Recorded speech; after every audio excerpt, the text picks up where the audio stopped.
Welcome back to Beaver Science. Today's video will be a review of the process of protein synthesis. Remember that there are two major processes associated with protein synthesis: transcription and translation. The video basically will be related to the figure that's in your textbook in chapter 14, and it will be figure 14.24. So if you have your textbook, you might refer to that particular figure or diagram. So we'll start basically with a full page in landscape. And what I would like for you to do first is label the top of your drawing protein synthesis near the middle of the page.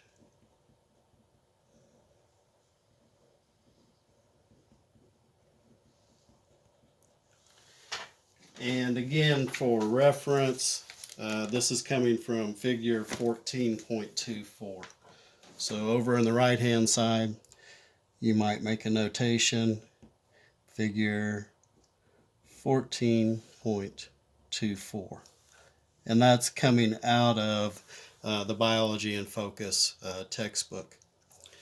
Remember, the central dogma for protein synthesis says that basically we're just handling and moving information. And so this is going to involve all of the nucleic acids. And one of the things I think that will help you to understand this process is recognizing which nucleic acids are involved and where these different processes are occurring.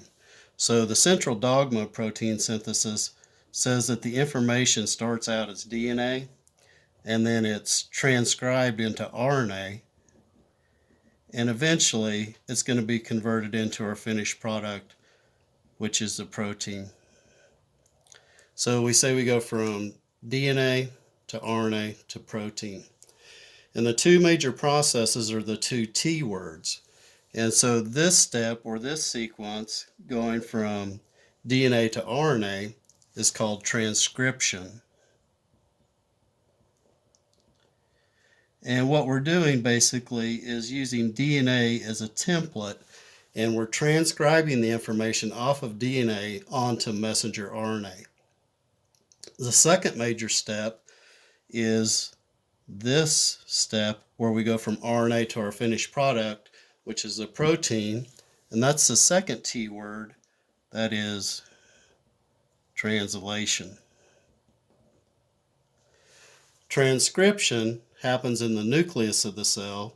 Translation happens at a ribosome, either a ribosome on the surface of the rough endoplasmic reticulum or at a free-floating ribosome. The nucleic acids that are involved in transcription are DNA and RNA, but specifically messenger RNA. The nucleic acids that are involved in translation, where we go from RNA to protein, are basically all of the RNAs. And so ribosomal RNA, transfer RNA, and messenger RNA are all involved in that process. Okay, we're going to use most of the paper, and it's going to be a busy drawing, so hang on to your hat. Here we go. The first thing that we're going to do is we're going to draw two horizontal lines that take up about 3/4 of the paper. Leave yourself a little bit of margin on either side for some labeling. And then connect those horizontal lines with vertical lines. That represents the plasma membrane of the cell. So basically, we're just drawing a big rectangle. And so label this, I'm going to abbreviate PM for plasma membrane. And then this water-based fluid on the interior of the cell, remember that's the cytoplasm.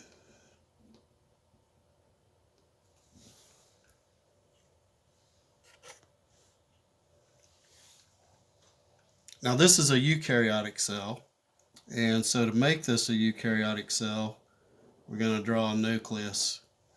And not the greatest nucleus, but I'm going to draw it a little bit oblong to give myself more room to add some details to the processes. but it needs to be fairly large, taking up about half of the overall interior of the cell. And we can go ahead and label that as the nucleus. And the process, a major process that's happening in the nucleus of the cell, is transcription.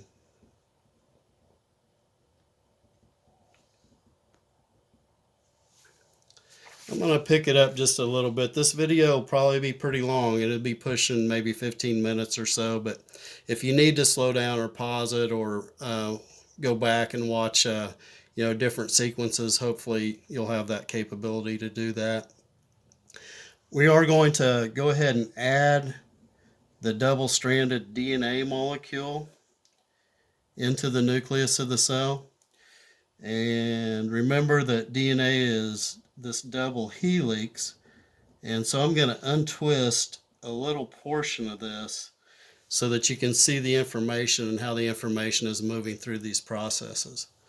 And so this is our DNA molecule, so go ahead and label that DNA, this double-stranded molecule. And the information, remember DNA is this double-stranded molecule, and the outside supporting portion of the molecule are made up of these repetitive phosphate and sugar groups, but the information itself is actually stored in these nitrogenous bases. And the information in the nitrogenous bases is stored in 3 base sequences called codons. And so this is one strand of the DNA molecule running this direction. Here is this other strand of the DNA molecule running in this direction. Hopefully you'll remember from your previous lectures that DNA is oriented based on where the phosphates are connected to the sugars.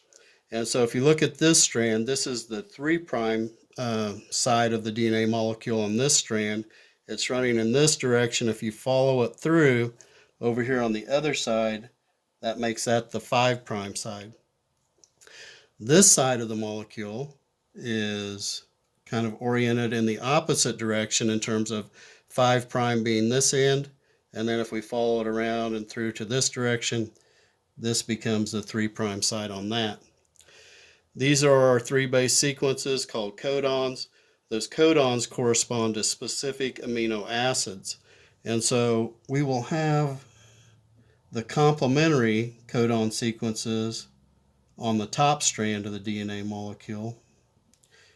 And so we only have a total of 4 codon sequences.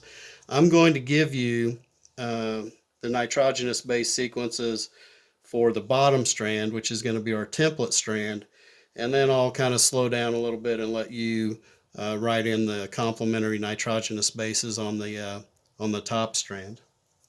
So the sequence on the bottom strand, we start out with TAC as the first 3 base sequence, and then let's do CGA, and then GAT, and then the last 3 base sequence, let's make that ACT. Now remember, we're going from DNA to DNA, and so it's just those same 4 nitrogenous bases that we're familiar with working with. And so thymine is going to combine with its complementary nitrogenous base, which is adenine.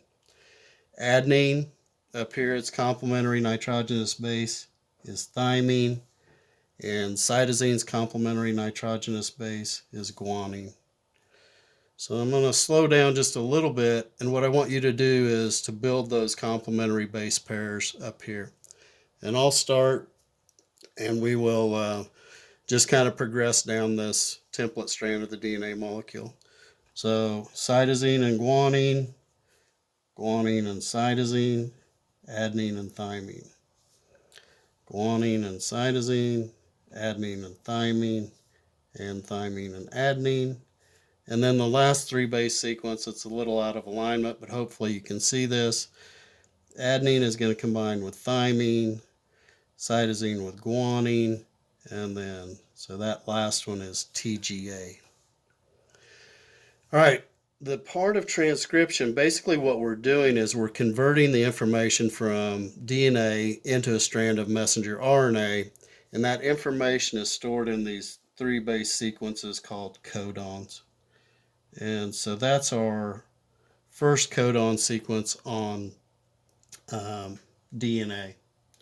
Okay, that codon eventually is going to be transcribed onto messenger RNA, and that 3 base sequence on messenger RNA will be the information that corresponds to a specific amino acid that is going to be one of the building blocks or the components of the proteins or finished protein.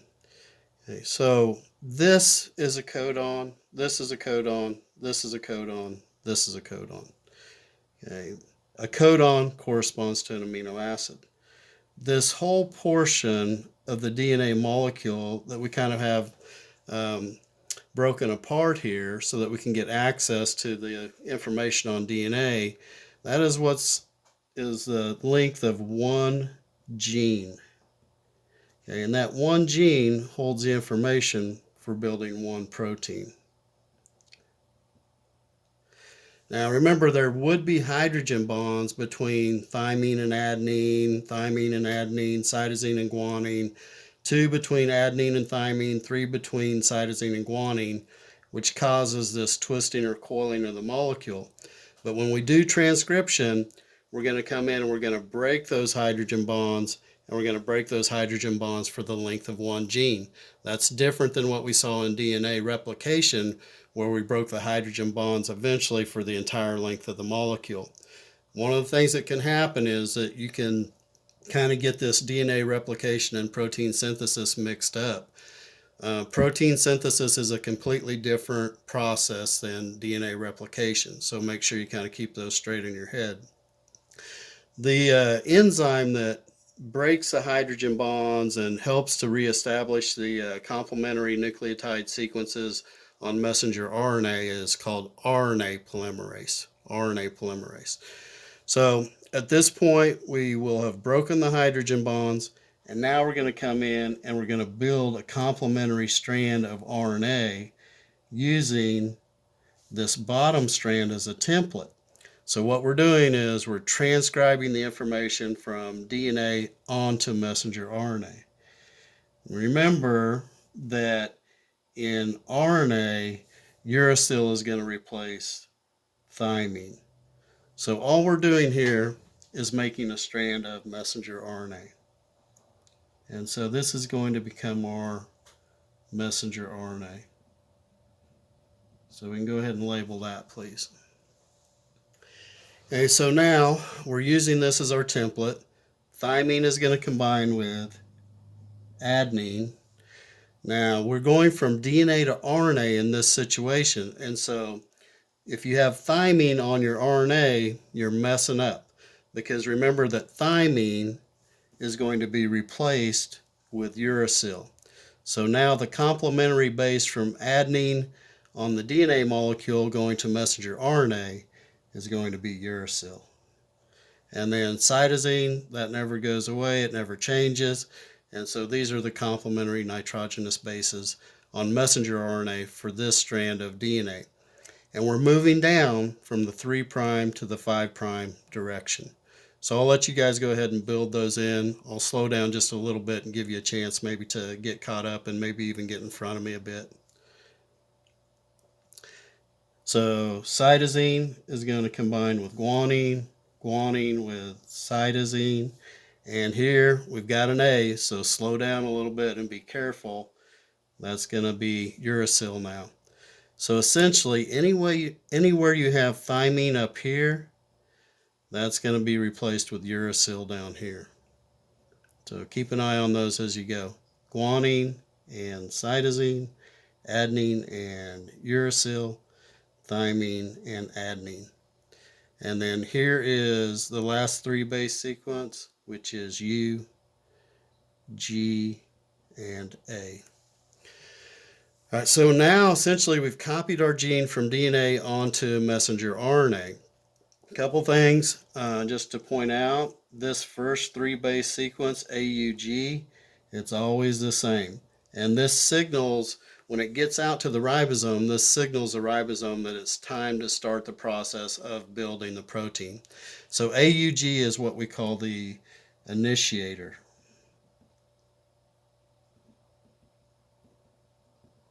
Codon. And it's always the same. This one, this last 3-base sequence, is called the terminator codon, or the Arnold Schwarzenegger codon, as I like to refer to it. Okay, once we get to this point, we've copied the gene off of DNA onto messenger RNA. What happens is messenger RNA is going to leave the nucleus of the cell, and it's going to come out of here into the cytoplasm looking for a ribosome so it can take that information with it.